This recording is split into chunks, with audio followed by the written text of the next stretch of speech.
Welcome, Pewter Report readers, viewers, and listeners to a brand new edition of the Pewter Report podcast, energized by Celsius, the official energy drink of pewterreport.com. It is a Wednesday edition of the show, and when we are in season, that means it is a preview episode. So today, we are going to preview Bucs at the Chargers, another must-win game for the Bucs. They're all must-win games down the stretch.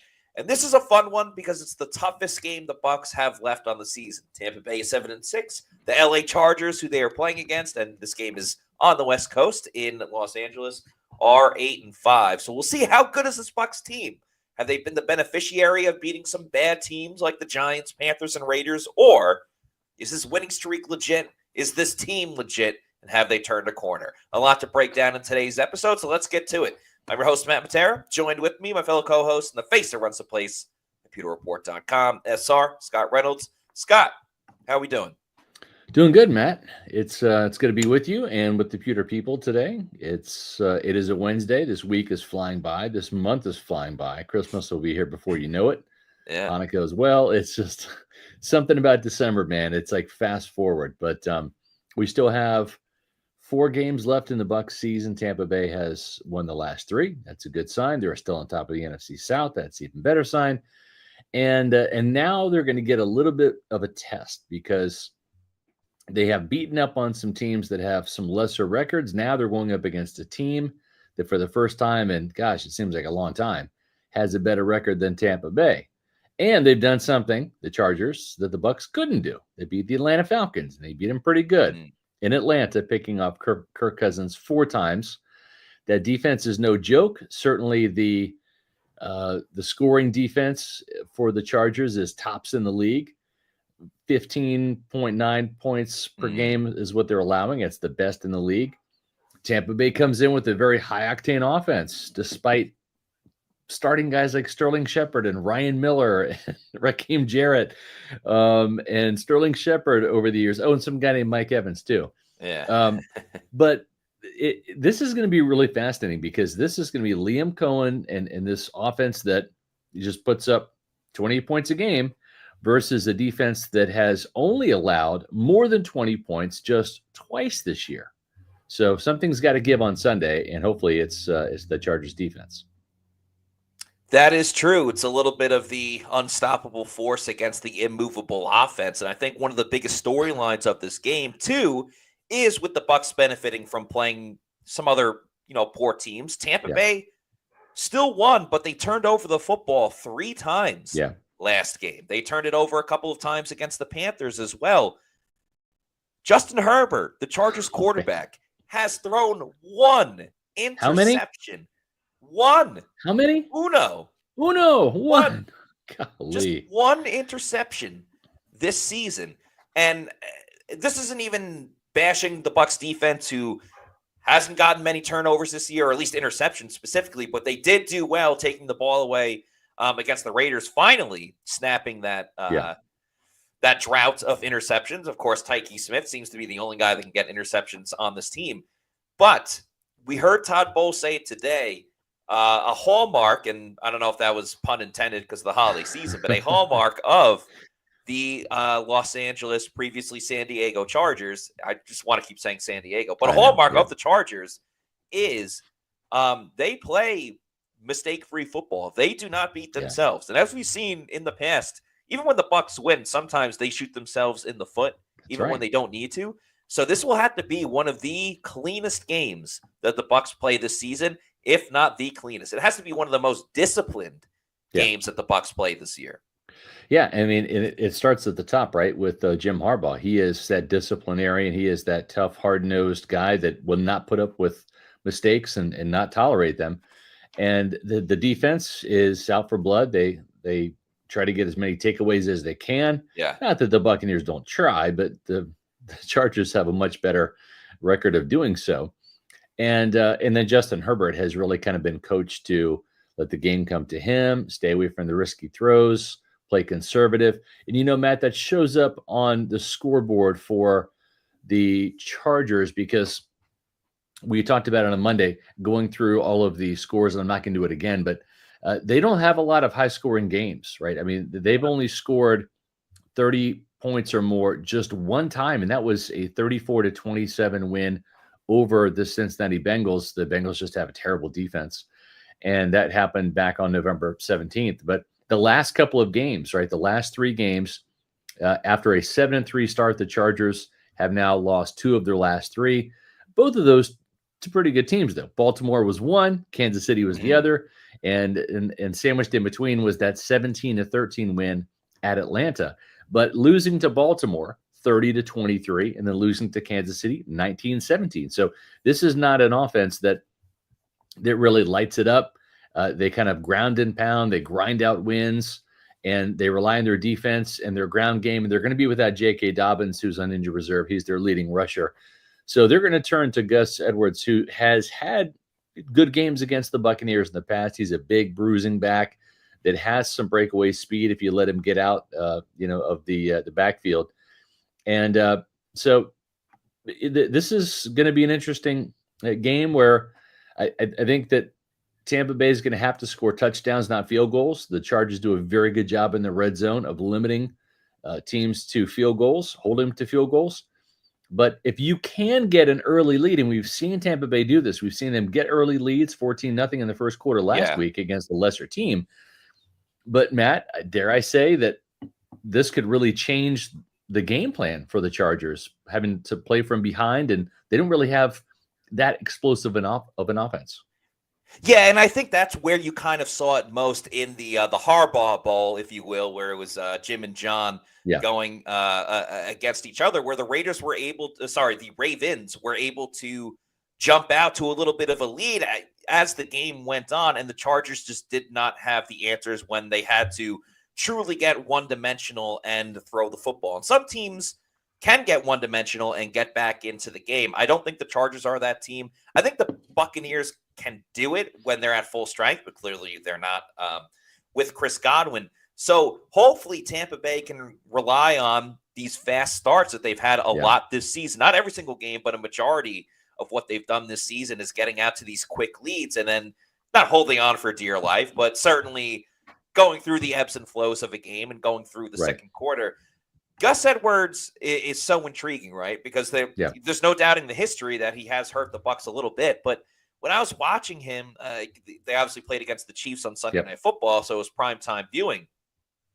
It seems like either Gus Edwards got stopped at the line of scrimmage, or had like a 5-yard gain. There was no in between. That's true. I actually thought the rookie running back, Kamani Vidal, was the better rusher of the two. And I don't know if the Chargers specifically only want to limit his reps because he's a younger guy, he's a little bit smaller and all that stuff. But I thought he truly brought the juice and the energy to that running game when the Chargers truly got it going. So we'll see if LA can kind of find their footing a little bit. I know Dobbins has been hurt for a couple of games now, so you're trying to figure out the rest of the room the same way that the Bucs were when Bucky Irving went out for that game. But I think there's no doubt if Tampa Bay can rely on, and I think what helps the Bucs a little bit, just with how their offense has been run, like just take out the running game for a moment, even though we love the running game and hopefully they can run it, with the same success that they have in recent weeks. 150 I think yards what'll help a the game Bucs over the last 3 weeks. Yeah, Crazy. No doubt.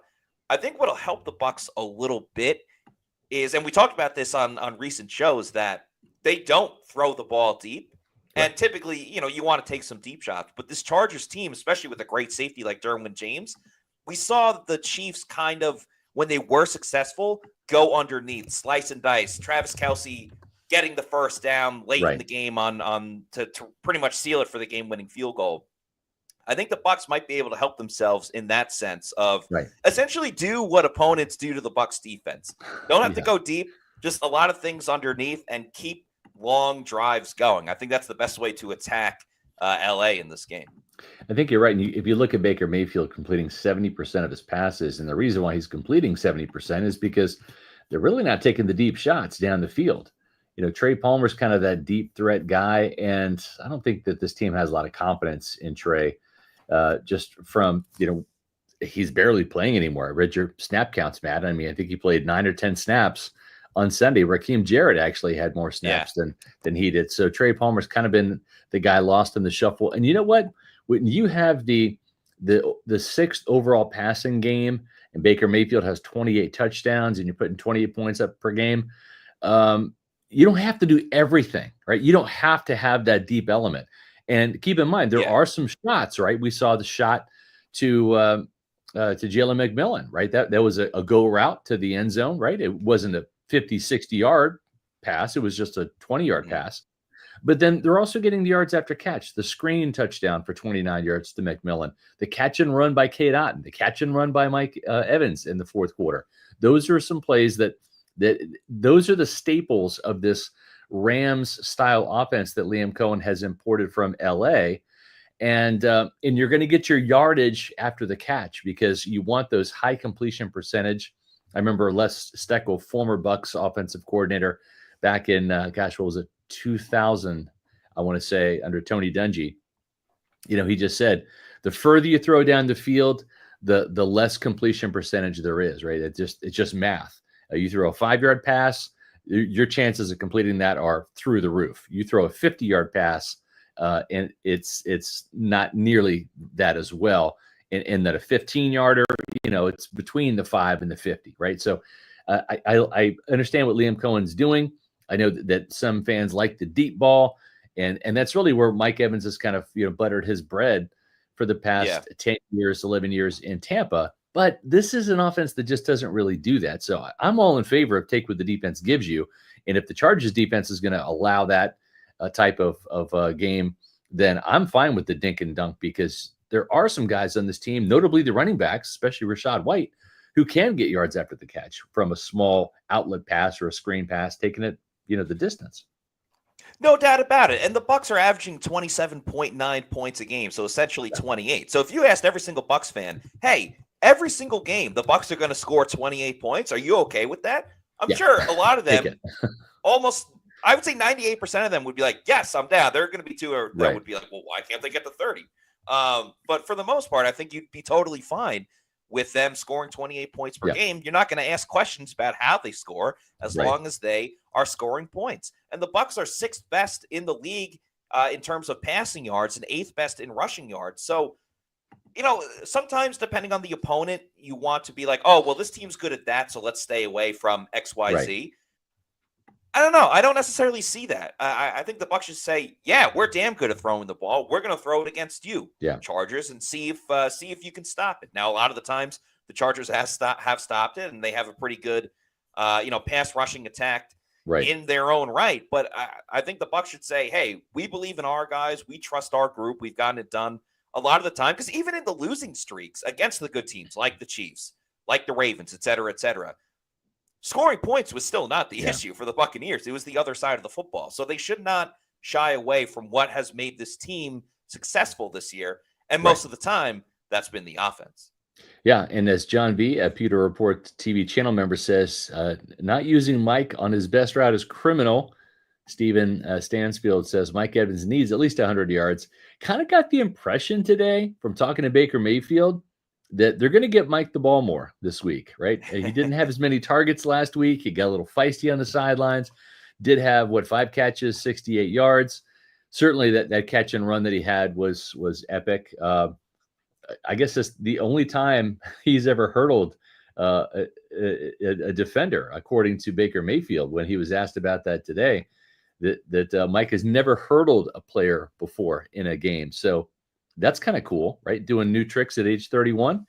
So. Absolutely. And also shout out to the Buccaneers social media team because they put in a broom and then they put him on the cover of a Harry Potter book. And then they put Mike, huge Harry Potter fan. Yeah. Yeah. And then they put Mike like hopping over Ybor City, hopping over Raymond James Stadium, and a lot of good Photoshop. So just a quick tip of the cap and a shout out to the Bucs PR team because that was awesome. And yes, as you said, Mike is a huge Harry Potter fan. So I'm sure you like that as well. Yeah. So I think we're going to see more Mike Evans this week. It wouldn't be surprised too if he gets maybe the first target, right? Because we've seen that before when the natives grow a little restless and maybe Mike hasn't received enough targets. What does Liam Cohen do? Well, he usually feeds the beast, and he usually makes Mike Evans get the first target of the game. Although, you know what? I really like what he did last week with Jalen McMillan, getting Jalen going early And I thought that was the first target. The first catch was made by Jalen McMillan. That really helped, I think, boost his confidence, gave him that early touchdown, and then just kind of kept him in the game the whole way. Had that touchdown to end the game, a little bit of a dagger there in the fourth quarter.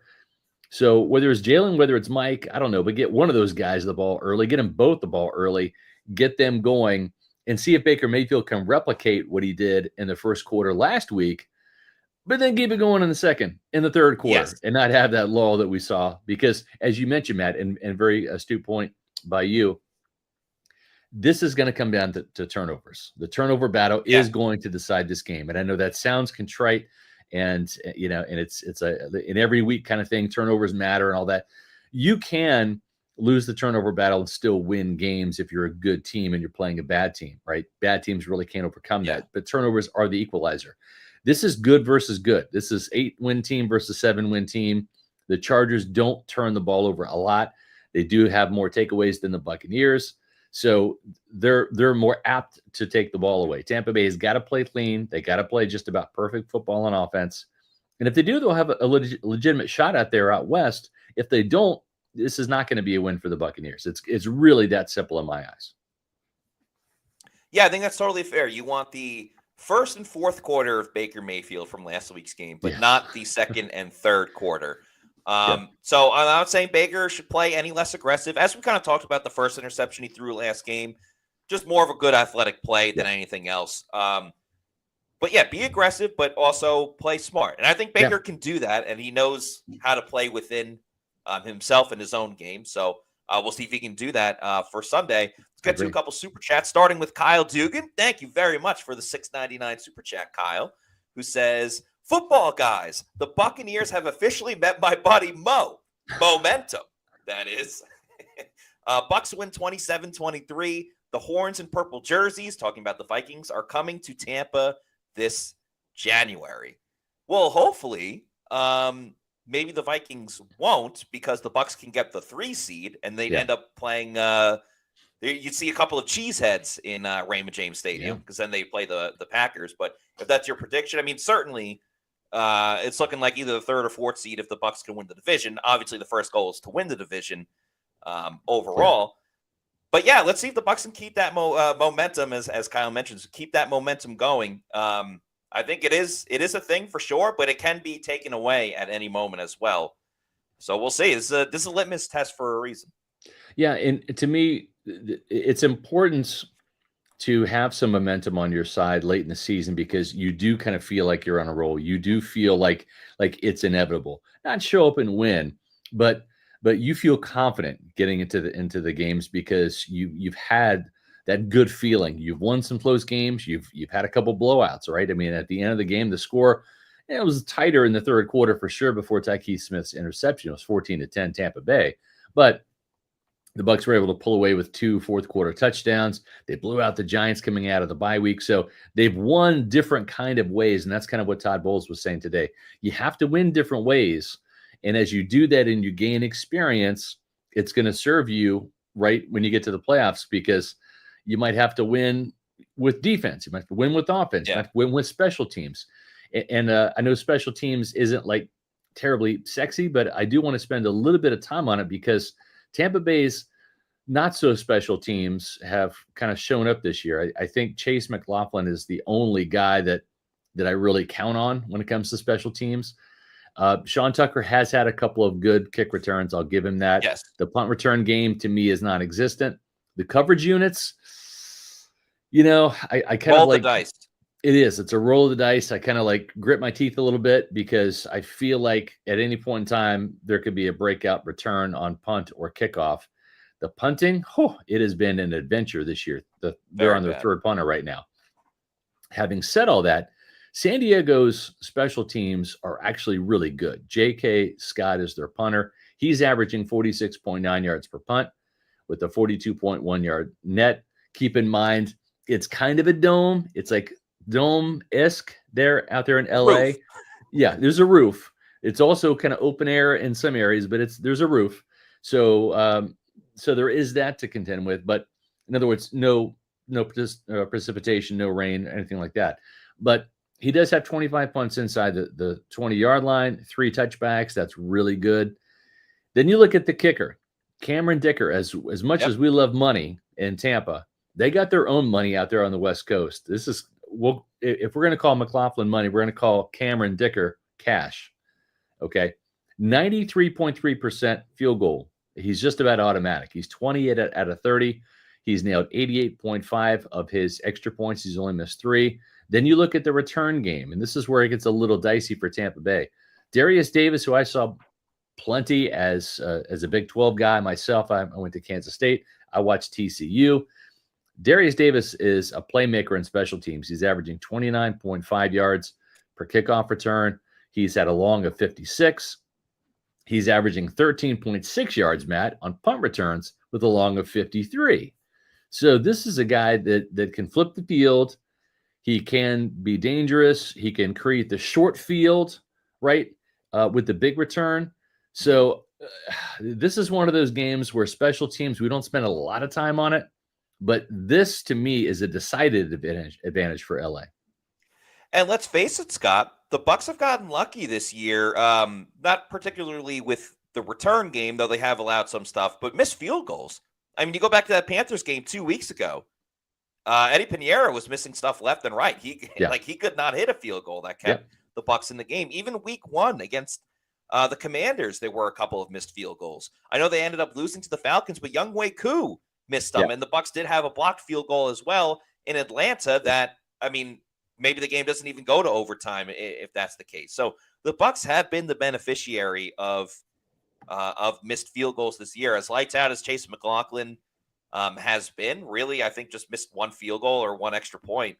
But again, in a game where there's like no room for error, and again, typical Jim Harbaugh just has a great special teams unit. Yeah. The only time it really reared its ugly head was when he was at Michigan. They lost to Michigan State on that last second blocked punt where all he had to do was just kick it away, and he didn't. But at the NFL level, at least for the Chargers, he's been fine. Of course, the 49ers had that muff punt against the Giants that eventually got the Giants to the Super Bowl. But nonetheless, Harbaugh has disciplined teams, and the LA Chargers are certainly one of them. Yep. Here's another super chat from Bucks Basement, $5. SR posted that 2025 schedule stuff. What's the benefit to making the playoffs this year to be one and done with that 2025 schedule, being the kings of crap mountain? So, the difference is, right, is if the Buccaneers end up winning the division, they'll play the division winners in other conferences, right? That's just how it is. And if the Buccaneers finish second behind the Falcons, then they're going to finish second in the division, and they'll play other teams in terms of their second place. So, for example, and I posted the latest video I did, the latest Peter Pulse, in the chat. You guys can watch it at your leisure. But for the 2025 home opponents, they're going to be playing the NFC East champion, right? And right now that's Philadelphia. So the Bucs will play the Eagles again. And if they finish in second, then the second place team, as it stands right now, is the Commanders, right? So maybe you want to play the Commanders rather than the Eagles. I think that's what the question's about. In addition to playing, I should say, the NFC West and the AFC East. Those are the 2 conferences, or I should say divisions, that the NFC South will be playing. When it comes to their away games, they're going to be playing the champions of the NFC North and the AFC South. Right now, that would be Seattle, and it would also be the Houston Texans, right? So I don't know. All this stuff will sort itself out. Well, they play the Lions too, if it's correct. The NFC North. Yeah. So I'm not. I'm not too concerned about all that stuff right now. I just thought it was interesting because there's only going to be 5 playoff teams on the Bucs schedule next year. There's 6 this year. Oh, and by the way, the 6 playoff teams that the team played this year were the final 4 of the playoffs, right? So I think next year's schedule is going to be easier. That was kind of the nuts and bolts of what that Peter Pulse was about. But I'm not necessarily saying that this is going to be one and done. I think the Minnesota Vikings are a better team, but Matt, as we've talked about before, and I think we're in agreement here, this is still a Tampa Bay team that, when healthy and on top of its game, did beat the Lions, did beat the Eagles, did beat the Commanders. Granted, it was earlier in the season. So I'm not about to concede anything at Raymond James Stadium, whether it's the Packers coming down or whether it's the Vikings coming down, should Tampa Bay win the South and get that home playoff game. Yeah, I mean, there's still a lot to go. I think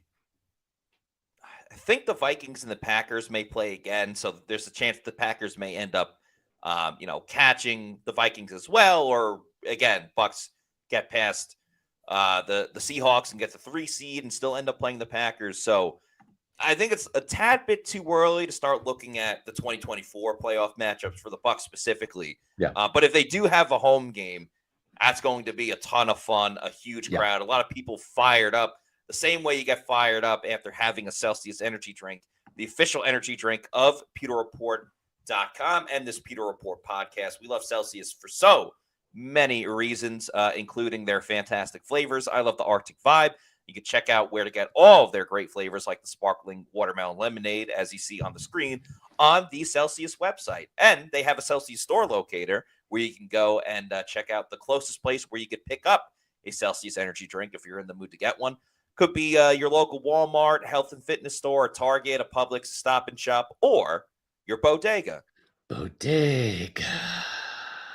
And once you know you love Celsius and you want more and you want to buy it in bulk, you can get it in bulk over on Amazon with the subscribe and save. I'd recommend that variety pack because there's so many fantastic flavors of Celsius. You'd have it sent to your place of residence whenever you want. Just make sure you drink Celsius energy drinks, the official energy drink of PewterReport.com. Yeah. Continuing on with our preview here, let's kind of dive into the offense a little bit here, because Justin Herbert only thrown 14 touchdowns. So he's not Joe Burrow or Baker Mayfield, who's lighting up the scoreboard and putting up 2 or 3 touchdowns a game per se. But he does have some interesting guys to throw to. One of them we have to see, and we don't have the official injury report yet. And the reason why we don't is because the Chargers are on the West Coast. They're probably still practicing. So we're not going to have the injury report for the Buccaneers or for the Chargers till a little bit later on today. There was some good news, though, right? Mike Edwards seems like he is maybe closer to coming back this week, Matt. Balls was super vague about it. He said he was kind of day to day. It was a walkthrough today as well. So, like, for example, Bucky Irving was out there, but was Bucky Irving actually participating? No, I don't think so.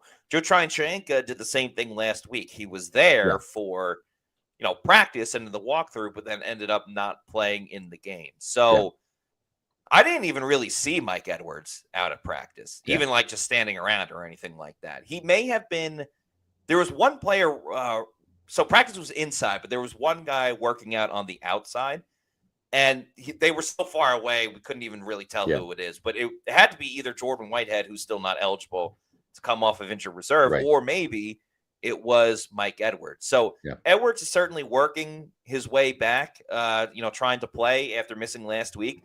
They sure as hell need him, given that Antoine Winfield Jr. isn't going to play and Whitehead is not available. And, this team isn't as good without either or two of them, but they're even worse without Mike Edwards. So we'll see with him. Yep. It looks like, just for the safeties, it looks like Christian Izzy will be getting that start at free safety. Kayvon Merriweather will get the start at strong safety. That's kind of how it finished up last week in the game. And then Ryan Neal probably going to get the elevation from the practice squad. He'll be eligible to move up 3 times. Yeah, so just when we were writing Ryan Neal off, he's back, and he's probably going to be suiting up for the Buccaneers in a reserve capacity. And they might have to elevate another safety too, Matt, because they don't have a lot, unless, they have Tavier Thomas as well. So I guess he's in the mix as well. So they probably just elevate Ryan Neal. But they did sign Deion Jones to the practice squad.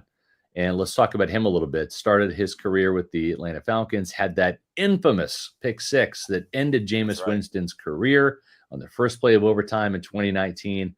Very pivotal moment in the Buccaneers franchise history, because that was the moment where Bruce Arians had enough and they weren't going to bring Jameis back. And they went out. Who did they get? They signed this quarterback, kind of a big name guy. Who was that guy? He was more known for his college days at Michigan. Yeah. Tom Brady. That's right. Yeah, they signed Tom Brady. Yep. They took him to the Super Bowl and he won. They won MVP and they won a bunch of games. So yes. So Deion Jones has bounced around a little bit. He is a good athlete. Came out of LSU. Jason Light likes those LSU linebackers, although maybe not one of them right To a now. fault. Yeah, to a fault. So Deion Jones has played against the Buccaneers, with the Falcons, also with the Panthers, most recently with the Bills. And I think this is a good signing just because he's athletic, he's rangy, brings some more speed to the table. Their linebacking core really is it's Vi Jones in terms of speed. Levante is, I think that he's fast mentally, and he can diagnose and be in the spot, right? But just, he's going to be 35 in a couple weeks. So he's not as fast as he was when he entered the league, for sure. But at least Jones brings another good athlete, someone that has playing experience and starting experience in the league. Yeah, for sure. When he was in his prime, and they're not getting a prime Deion Jones, but when he was Right. at his best, he was one of the more electric defensive players in the league. I still remember an interception that he had, not the 30 for 30 Jameis interception, Right. but I believe it was Falcons Saints. It was a primetime game, Yeah. and he just made this tremendous leaping interception on Drew Brees in the end zone, so it ended up being a touchback. Yeah. And that play has still stuck with me all these years later. Just the athleticism, everything like that. He has 5 career defensive touchdowns and 13 interceptions. So again, the Bucs aren't getting a prime player. He might not even play this week because, as Todd Bowles likes to always say, his defense is so impossible to figure out. It would take even it would take Albert Einstein 3 weeks to finally figure out what his defense is like. So who knows if we'll see Jones this week, but I think he has the capability to make a splash play or two per game. I wouldn't even recommend playing him every single snap the way that they do with Levante and whoever's starting at corner and free safety. But you want to get him in for, 55% of the snaps of the game. And who knows, they may be forced to play him the whole game just based on the injuries and everything like that. Yeah. But as far as low risk, high reward, I think it's a really good move. He's an exciting player to watch. He can still move around to a degree. I don't know how great he'll be with stopping the run and things of that nature. But when pass coverage has been a big issue for the Bucs, and particularly stopping tight ends, I think this is the right type of linebacker at this point of the season in December that you can find and say, all right, he may be able to give us something. Yeah, I agree. And what says, wait, they actually signed Ryan Neal? I thought that was a joke. No, they signed him. He's in the practice squad. So they got Ryan Neal. They have Deion Jones on the practice squad. And so that's where they're standing right now with a couple of veterans back on the practice squad. I mentioned Tom Brady just a minute ago, and I would be remiss if I didn't tell you about Autograph, folks. It is a fantastic app. We don't have an app at Pewter Report. Sorry, we don't have one. But you can use Autograph like your Pewter Report app. That's how cool it is. Here's what I want you to do. Go to the App Store if you're on Apple. Go to Google Play if you have an Android phone, and download Autograph Phantom Rewarded. It's a free app to download, and it's a free app to use. It's absolutely free. And here's the good news. You can read Pewter Report's content. You can watch our podcasts and videos there. And when you do, you're going to get rewarded for it. You're going to earn coins. It's kind of like playing a video game. You get rewarded for doing it. And then you can take those coins and you can cash them in for tickets to games. That's right. So it's a really cool, awesome way to check out our content. And not just our content, but let's say you want to read other people's content. It's on the Buccaneers page. All of the different content from other different sources too. Same with college, same with other sports. So it's a fantastic app to use. I usually join their Buccaneers chat room about 30 minutes prior to kickoff. And so if you want to chat with me before the game, I'm happy to answer questions or whatever. It's real simple. They've got a Buccaneers chat room app, or I should say button right there on the app on game days. Click on that and you'll see me, Pewter Report SR. All we ask that you do is when you sign up for Autograph, use the promo code Pewter. That just lets Autograph know that we sent them to you, or I should say we sent you to them. So download Autograph. Do it right now. Don't wait. It's easy to do and it's free. And check out Pewter Report's content on that app. On the topic of Bucs pass coverage and how they're going to go about stopping the Chargers, it is important as well. You mentioned the wide receivers, Lab McConkey, what his availability will be for this game. But Quentin Johnston is an interesting guy as well, because he's got all the talent. He gets a lot of targets, and it seems like he drops the easy ones, but then makes the difficult catch. It's tough to really put a pulse on what type of receiver he is, because he's had a fair amount of drop issues, but he does get open at the same time. And then after Johnston and McConkey, Jalen Reagor, he was questionable last week as well. Yeah. Joshua Palmer. So not exactly a murderer's row by any means, right. but certainly, guys that try to make plays. So I don't know. It'll be an interesting matchup. Yeah, and with when it comes to Johnston, he had a horrible game against the Ravens, 3 drops, right? He's like, that's bad. 3 drops, just had a terrible game, but did have a bounce back game against Kansas City, had a touchdown. He's got 7 touchdowns, so he's the red zone guy and kind of the go route guy for Justin Herbert. He's a big body guy at a TCU, 6'3", 215 pounds. Guys like that have given Zion McCollum problems. I love Zion. I think he's a great corner. He does better against the fast finesse guys than he does the big-bodied guys. And he's going to split time. Quentin Johnston's going to split time between Jamel Dean and Zion McCollum, left and right. So he'll be matched up against both. But the thing with Johnston is he has the ability to be physical and push off a little bit. And that's what got Zion in trouble against Juwan Jennings in that game against the 49ers when Jennings went off for 100 yards. So that's just something to keep in mind there. You mentioned Ladd McConkey. He was out this last game. He's dealing with a shoulder injury. I believe it's an AC joint as well as a knee. And the Bucs wide receivers coach, Brian McClendon, no stranger to Ladd McConkey. He coached him last year at Georgia. So there'll be a little bit of intel, I'm sure, from Brian McClendon to Todd Bowles and company if McConkey is able to go. And again, we don't have the injury report right now. Check pewterreport.com later for that, probably coming out in about 2 hours, just because it's West Coast time. The Buccaneers typically wait for their opponent to put their injury report out before they release it. So look for that a little bit later on pewterreport.com. But it would be certainly better for the Buccaneers because McConkey, as a rookie, has just about double the production of Quentin Johnston.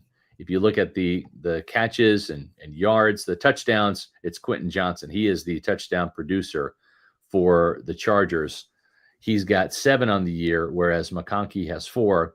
But McConkey has 58 catches compared to Johnston's 29, and McConkey leads the team with 815 yards compared to Johnston's 414. So I think it stands to reason that if they can be without Ladd McConkey, it certainly helps the Bucs case out. And we should also remind you that in that Chargers-Chiefs game, Justin Herbert got hurt, man.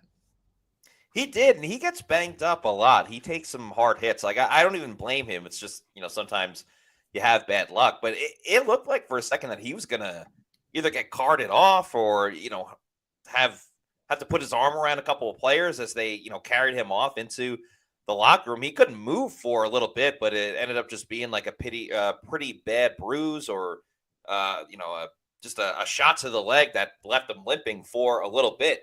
I mean, he plays as banged up as like really any quarterback. And I don't know if that's like a badge of honor, because I think you could say the same thing about a guy like Derek Carr, but then Carr ends up missing a lot of time as well. But it certainly doesn't seem like Herbert's going to be 100%. And to be honest with you, like in training camp, he was injured for a little bit too. I think he had a hand issue, and then Harbaugh said like nobody high-five him at practice and stuff like that. So he's a guy that just, everybody's built differently and in different ways. And it just seems like injuries tend to flare up on him more than a couple of other quarterbacks around the league. Yeah. Well, listen, we're a little bit over halfway through the show here, but I got some great news for everybody. The great news is we're having a podcast tomorrow. That's right. We're going to continue to look at this Bucs Chargers breakdown. We'll have Liam Cohen's thoughts on the game and Larry Foote, or is it Casey Rogers tomorrow, Matt? I believe it's Larry Foote. Larry Foote. Okay. So we'll have both coordinators, their thoughts on this game, more open locker room tomorrow. And Matt and Adam will be talking about the Bucs to face a different style of opponent. This is a different team offensively and defensively. We're going to go over the defense here in a minute for the Chargers. They're going to dive into it even deeper tomorrow. So make sure you join us at 4 o'clock on Pewter Report TV for the next Pewter Report podcast. And then we've got on Friday for our Pewter Insiders, which are our Pewter Platinum and Premier members. Has the Bucs defense really improved? That is our Pewter Insider show on Friday at 1:30. That's right. If you are a Pewter Premier or Pewter Platinum member, you get that bonus podcast where you can ask questions. It's a great podcast we do on Friday because it's the last one we do prior to Pewter pregame. And it will get you into the weekend with the latest scoop from One Buccaneer Place. If you're curious about how to become a Pewter Report channel member, it's really easy. Hit the join button on the front page. You can show your support for Pewter Report by becoming a Pewter Report TV channel member. Different membership levels starting at $3.99, going all the way to $24.99. We appreciate it. Listen, you don't have to get Matt and I any Christmas gifts this year. If you want to, that's great, but you don't have to. But if you're in the giving mood, give us a channel membership. We're up to over 100 channel members right now, and we've had some gift memberships doled out, which is always great to see. And this would probably be a great time to recognize our Pewter Platinum members: Scott Federico, Rathel Gordon, Noah Parr, Scotty J, Dave Anderson, Eric McMillan, and Zach Jarvis. And we talked about our Pewter Premier members yesterday. We've got a bunch of new channel members, including 21 over the last 8 days. Drillman 32, JD Foster, Gator J, AJ Consis, Charles McDaniel, Joseph Harper, Span, Wayne Hilton, Jamil Jones, Jeremy Ragnarok, Kenny Stats, Samuel Martinez, Brian J, Cameron Page, Charlene Espinal, Buckin, Edward Hickey, Paul Bowen, Kobe Tiger, KJ Chap, and Terrence Montgomery. All new Pewter Report TV channel members. Thank you so much for joining our community and showing your support for Pewter Report. Yes, thank you all very much. We really appreciate that. We appreciate the super chats as well. Yeah. Yeah, and we also have some fun coming up on Sunday as well. We've got a couple of shows for you that I think you're going to enjoy. The first one is Pewter Pregame at 9 o'clock. You know that. You guys have shown up for Pewter Pregame. I'm telling you, whether you show up live, we greatly appreciate it, or you watch the show prior to kickoff, and you're going to have some more time because this is a later afternoon kickoff on the West Coast. So if you missed the live show, you'll have extra time. But Bucs at Chargers, 9 o'clock, Matt and I will be there, and we'll be square. 9 o'clock on Sunday here on Pewter Report TV. It also streams live on Facebook and X, as well as on pewterreport.com. So multiple ways you can enjoy it. And then settle in for Matt Matera and Josh Capo on Pewter Game Day at 4:25 kickoff. These are great graphics. I love these. Bucs versus Chargers, 4:25 this Sunday. Again, Pewter Report TV, pewterreport.com, or our Pewter Report channels on X and Facebook. That's right. So a lot more to come. Let's keep these super chats rolling in, starting with Rev Fish. Thank you very much for the $4.99 super chat. Says, we can't go to the quick screen so much. Getting predictable. Raiders were ready. Sterling, go down the field. He did go down the field more last game. Yeah. I understand the concern, but I don't think it should be a complaint just yet because the screens and swing passes, especially the swing passes to either Sterling Shepard or a lot of the running backs, have been super effective. And it's essentially their bread and butter after finding Mike Evans or whoever else 15 yards down the field and running the football. So it is pretty important to their offense. The Bucs ran into this problem with Byron Leftwich, and they're not in this situation this year at all by any means.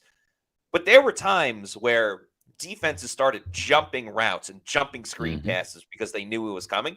The Bucs aren't there just yet, but yes, they are very heavy when it comes to the screens and the swing passes. So it's something to keep in mind, especially when it gets to crunch time and hopefully the playoffs. Yeah. I don't think they're just there just yet. Well, keep in mind too, that was the touchdown.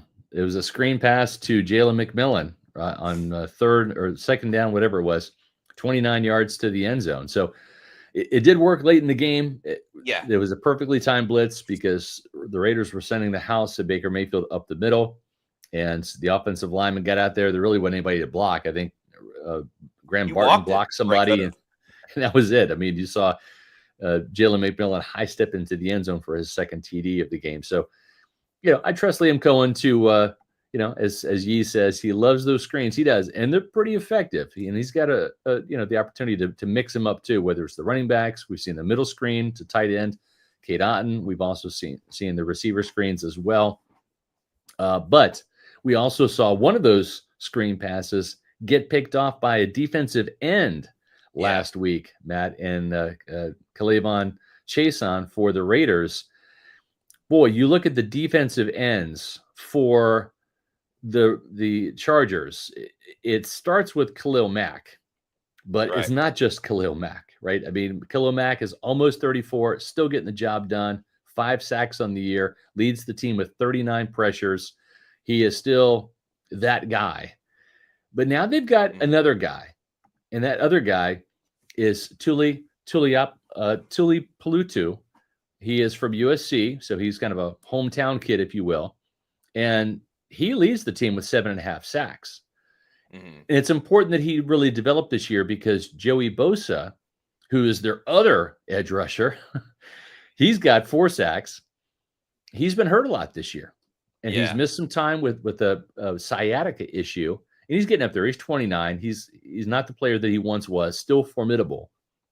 But then just when you think, okay, well, Joey Bosa is the guy that comes off the bench. No, they got Bud Dupree, Matt, another pass rusher who's had a lot of experience. I want to say Bud was also a first-round pick. So they've got a lot of guys, a plethora, a quartet of pass rushers. And that's one thing Baker Mayfield said today, that there's no plays off. It's not like, okay, it's first or second down and the other team's top pass rusher, is sitting on the bench, catching his breath, waiting for third down. We can take a shot here. No. Thankfully, you've got 2 really good tackles in Luke Gedeke and Tristan Wirfs, because they're going to have their hands full no matter who's in the game between those 4 guys. Yeah, it's an absolute all-star lineup of edge rushers and people that can get after the quarterback. And, the Bucs overall, their offensive line has been great this year, specifically running the football, but in pass blocking as well. A slight issue last week was Baker Mayfield maybe holding onto the ball a tad bit longer, not crazy long, but a tad bit longer than maybe Bucs fans would have liked, or that many really would have expected. And it led to some sacks, a little bit of pressure. And again, the Bucs could afford that against the Raiders. I don't think that they could afford that against the Chargers. I mean, Khalil Mack, credit to him, man. He's the one player in this league that manhandled Tristan Wirfs a little bit. That's now, right. granted, that was when Tristan was a rookie. It was that Thursday night game against Chicago, which is remembered because Tom Brady put the 4s up and didn't shake hands with it's the first sack that Nick Wirfs Foles. gave up. Yeah. And seeing what he did to Tristan Wirfs in that game, I haven't seen it since. Yeah. So maybe there's a little bit of a revenge game for Tristan if they end up matching up at all. But it's no joke, and hopefully the Bucs can run the football. I'm confident they will be able to run the football because while they do pass it very well and they do get rid of the ball pretty quickly, this could get off the rails very, very fast if for whatever reason Luke Gedeke and Tristan Wirfs aren't ready to go. Yeah, and I'll say this. If you're Jason Light, you have some edge rush envy here because you've tried. Yeah. Right. You've with Joe Tryon-Shoyinka, Yaya Diaby, Chris Braswell. He's put a lot of high resources into edge rushers. Anthony Nelson has got the most sacks out of their edge room right now. Their outside linebacker room, he's got 3. He's a 4th-round pick. So it's not for the lack of trying. It just, I think it's bad coaching. I think George Edwards needs to go. I've already said that. I'll say it again. Steven Stansfield says, I can't wait for Chris Braswell next year. Yeah, he should be better next year with another year under his belt, getting some experience. I did speak with Yaya Diaby today, Ernie. He is healthy. He is leading this team in pressures. He's doing everything right except for sealing the deal and getting those sacks. He's frustrated. I covered that in a Fab 5, which returns to pewterreport.com this Friday. But I'll say this. What makes it difficult, Matt, is if you're Tristan Wirfs or you're Luke Gedeke, it's not just honing in on one guy and watching his tendencies and watching his individual film and seeing where, what pass rush moves he likes. It's not just 2 guys. It's 4 guys because Tristan could see Bud Dupree on 1 rep, Joey Bosa the next, Khalil Mack the play after that, and Tuipulotu the play after that. So you have to study 4 guys, and it just burns more time in the film room. It makes you really hone in because you got to get the attention to detail and look at all of the different tendencies for these players. It's just more prep time. Now, these guys are pros, so don't feel sorry for them. They happen to spend a couple extra hours, but they'll do it. Getting paid very well. There's plenty of compensation here. But my point is, though, is it just does require more. And then when you're out there and the play clock's running down, and all of a sudden, it's Khalil on this snap, and then it's Bud Dupree the next. You have to have that Rolodex going. Okay, it's 3rd and long. Now I got Bud Dupree. What does he like to do on 3rd and 6, right? Or 3rd and 7 versus what does Tuipulotu like to do, right? So that's where it can get a little taxing, is keeping that Rolodex, because you got 4 guys to kind of worry about now and think about and game plan for in your head. And so I can't wait for this matchup, because I think Wirfs and Gedeke are up for the challenge.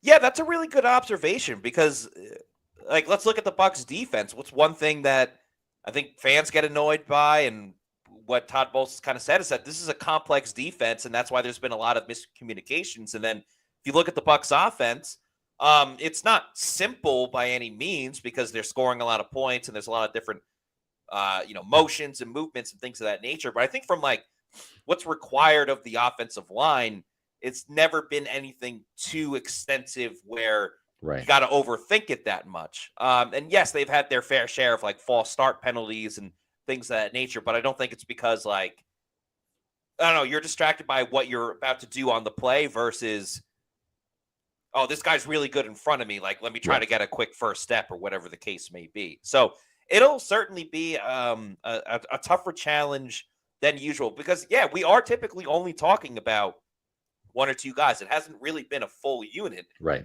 And if anything, when we've been talking about units, it's been, wow, Graham Barton, Cody Mauch, Ben Bredesen, what they've been able to do as a group themselves. And Baker Mayfield was showing a lot of love today to Cody Mauch and Luke Gedeke specifically on the right side. So it might be one of the most intriguing matchups of this game specifically. Yeah. And speaking of matchups, Derwin James, right?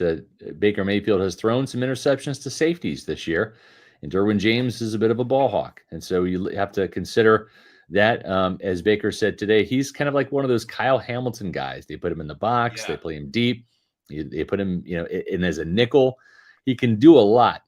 And the one thing that he is really known for is taking the ball away. He does not have, he's not the interception leader this year in LA. Derwin James has 1 interception this year, but he's certainly capable of taking the ball away at any point in time. Elijah Molden and Tarheeb Still are their 2 cornerbacks that each have 3 interceptions. Still had a big game against the Falcons. And remember, they picked up Kirk Cousins 4 times. Still actually had a touchdown. You see him there, number 29. So this is a formidable secondary here. You have Marcus May, who Todd Bowles knows from his days with the Jets. You have Derwin James. You have these 2 corners on the outside, Matt, and they're stingy inside the red zone too. They just don't allow many touchdowns. And I think we saw Kirk Cousins throw two of his 4 interceptions inside the red zone, if my memory serves me correct. Yeah, one of them was so egregious, I can't even believe that. Yeah, it wasn't an interception, but regardless, that's not the Bucs' problem. No, for sure. So this is a really good defense that I'm curious to see. We talked about kind of the marquee matchups. I think looking at it from the 30,000-foot view, it's the Bucs offensive tackles versus that quartet of edge rushers that the Chargers have. And then I also think too, it's Liam Cohen's offense versus this Chargers number 1 scoring defense, and what's going to give. And again, keep in mind, Tampa Bay, they've only been held without scoring. Get this number. This is crazy. They have only had 1 game where they've scored fewer than 20 points. 1. And that was the Broncos game back in week 3, 26-7. Otherwise, the Bucs have scored 20 points or more every single game. Not 14 here, not 17 there, 20 or more every single game, even without Mike and Chris. Then you have the Chargers, who have only allowed 2 opponents to score 30 points or more this year. And one of those was a win for the Chargers. So this is going to be a really fascinating game. I can't wait for Sunday. I would love to hit the fast forward button on life and get us there, because this is going to be a real measuring stick game for the Buccaneers. And last thing on Derwin James, real quick. I mean, I put him up there as some of the best safeties in the league. For him, it's really just been injuries and like staying healthy. That's been the biggest thing that's knocked him. And have we officially settled the Vita Vea Derwin James debate? The great debate that goes all the way back to that infamous draft, which was pretty popular on Pewter Report as well, between Derwin James and Vita Vea. I mean, Bucs won a Super Bowl with Vita, so that probably puts it to bed. But Derwin James is a guy that does everything. So, he can blitz, he can get after the quarterback, and we know a lot about his coverage skills as well. So, again, Baker cannot afford to throw an interception. I don't even think one, unless it's like a, halftime Hail Mary type of interception that, doesn't really matter. I don't even think he can throw one. I think there's that little of room for error in this game.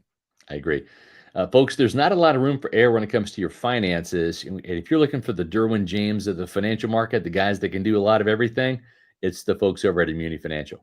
At Immuni Financial, we help you live in the now. Congratulations. We're so happy for you. Thank you. And even though the now may feel very different, you still need to plan for the future. How's retirement treating you? Oh, just fantastic. I know I say it all the time, but you really got to come up to Colorado. Let's do it. All right. Yeah. We can help you develop that plan to keep you on track, so you can still prepare for tomorrow, today. Immuni Financial. Plan ahead, stay ahead. An arsenal of financial services, right? That's what you're looking at here. I mean, these guys can do it all over at Immuni Financial, whether it's advisory services, brokerage services, legacy and retirement planning, investment banking, college savings accounts for the kids, your retirement, insurance services. With 40 years of experience, let Immuni Financial help you plan ahead and stay ahead. They can help you in the state of Florida. They can help you across the country. So even if you're out of state, give Immuni Financial a call. It doesn't hurt one bit to get a financial checkup, a second opinion, if you will. Even if you have a financial planner, get their opinion as well. The more information you have, the better. Give Immuni Financial a call at 1-800-868-6864 or visit them on the web at immuni.com. I don't recall if we got to this super chat, but thanks to Bucs Basement for the $2 super chat that says, fully expect the Chargers to win. Good team and good coaching. I mean, no doubt that they're a good team and they have good coaching. I don't know. The Bucs, as we said before, they play up and down to their competition. Well, this is good competition, so I think they'll play up to it. I think it'll be close. Too. I haven't checked like the spread or the lines or anything just yet, but I imagine it'll be pretty even. Like they usually give the home team the advantage, I guess. So I guess right now the Chargers are probably like a 4-point favorite, maybe a 3-point favorite, but I think it'll be pretty tight. I think so too. Our coverage is tight tomorrow. Sorry, wrong graphic. There we go. Bucs to face a different style of opponent tomorrow at 4:00 here on Pewter Report TV, our Pewter Report podcast. And make sure, if you're a Pewter insider, that you get your questions to us. Has the Bucs defense really improved? That's our Pewter Insider topic for Friday's show at 1:30 right here on Pewter Report TV. And then, of course, on Sunday, game day, Pewter pregame, 9:00, and followed by Pewter game day at 4:25. So we'd love to have you part of our game day coverage early and in the afternoon. And we'll be back tomorrow with another Pewter Report podcast, Matt. That is right. So in the meantime, if you are not already doing so, please go and follow us on all of our social media on X, Facebook, and Instagram. We are at Pewter Report. Our YouTube channel is Pewter Report TV. Please like and subscribe, leave a comment, and all of that fun stuff. So that'll do for us on today's show. For Scott Reynolds, I'm Matt Matera saying thanks, everybody, for watching. We'll see you tomorrow at 4 p.m. for another edition of the Pewter Report podcast. Out.